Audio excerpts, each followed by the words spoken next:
Are you that beginner rider who feels that you have graduated from that level and want to move up to a middleweight category?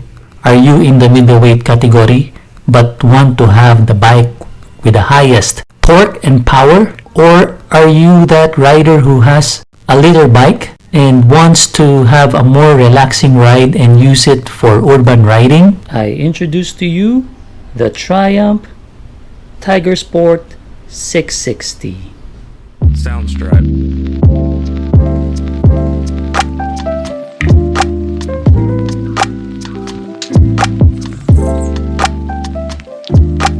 Soundstripe.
The engine has a capacity of 660cc, liquid-cooled, 12-valve, double overhead cam. Inline 3, 80 horsepower at 10,250 RPM with 64 Newton meter at 6,250 RPM. It comes in 3 colors. This is the gray, there's also a blue, and the red. It has a tank capacity of 17.2 liters with a wet weight of 206 kilograms. You can get this Tiger Sport here in the Philippines for a price tag of 555,000 pesos. It has a seat height of 835 millimeter. It's quite high.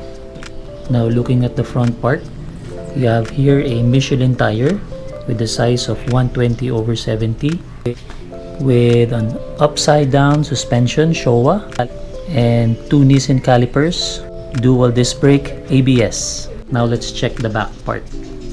So the back tire is Michelin with the size of 180/55, 17 inches with a single Nissan caliper brake system. It has a monoshock suspension with an adjustable preload here. So here's the look of the taillight. Here's the front part. All the lights are LED.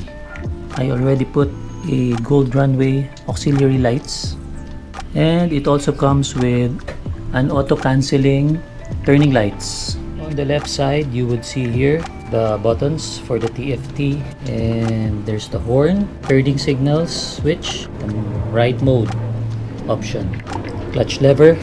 It's not adjustable. Here's the auxiliary light switch. On.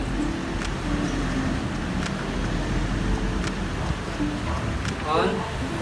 High. Low. Long press. Long press. Long press. Horn, sasabayan kahit One press.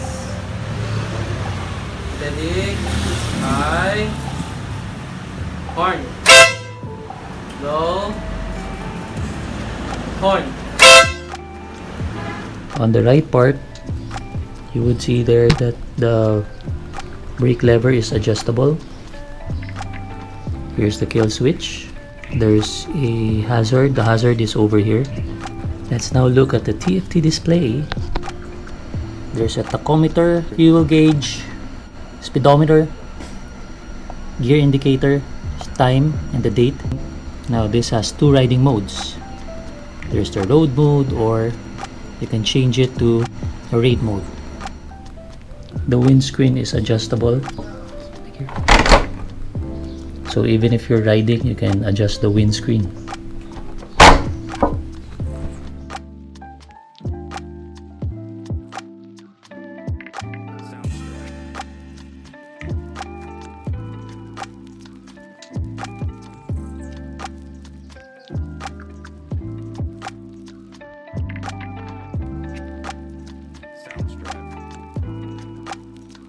I'll show you how to open the seat.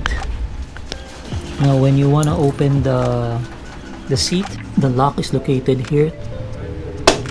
There. You can get the seat over there. Now you can remove the seat.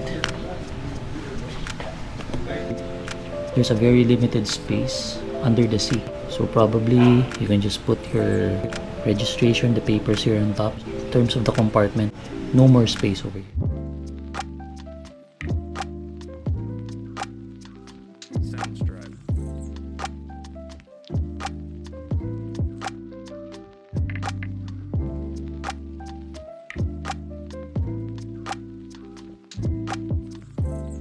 Sounds right.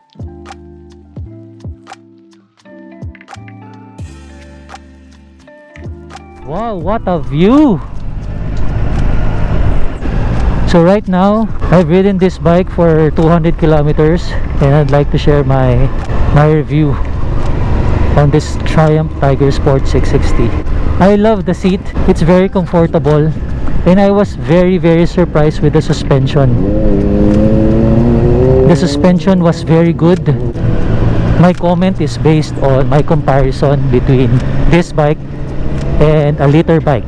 I used to have a 1000cc Kawasaki Versys, and I was surprised that this suspension, the suspension of this Tiger Sport 660 is way better than the Versys based on my experience. With the handling, I was very impressed. I feel more confident riding this bike. I do not worry too much when we go slow on cities, or what we call here in the Philippines, the bayans. I feel confident in lane splitting and maneuvering the bike. Power on highway, it met my expectation, because prior to owning this bike, I really wanted a middleweight inline 3, and the Tiger Sport 660 is the only inline 3 in the middleweight category. So can you imagine the lightweight of this bike plus the powerful engine with 80 horsepower. With regards to acceleration, there's a slight delay when you are in the first up to the second gear, but when you're in the third gear up, you can feel the acceleration. But the delay is, I think, fine, because at the same time, what I like about this bike is the power is very smooth, or I don't feel any jerking movements. About the engine heat, there's a little heat on my legs, especially a while ago when we were going up here and I was just on second gear the whole time. I felt some engine heat on my legs, but it's not that bothersome. So yeah, overall, very happy with this bike. It exceeded my expectations. If there are some things that bothers me at this point, is when the RPM reaches about 6,000, you can already feel the vibration in your handlebars.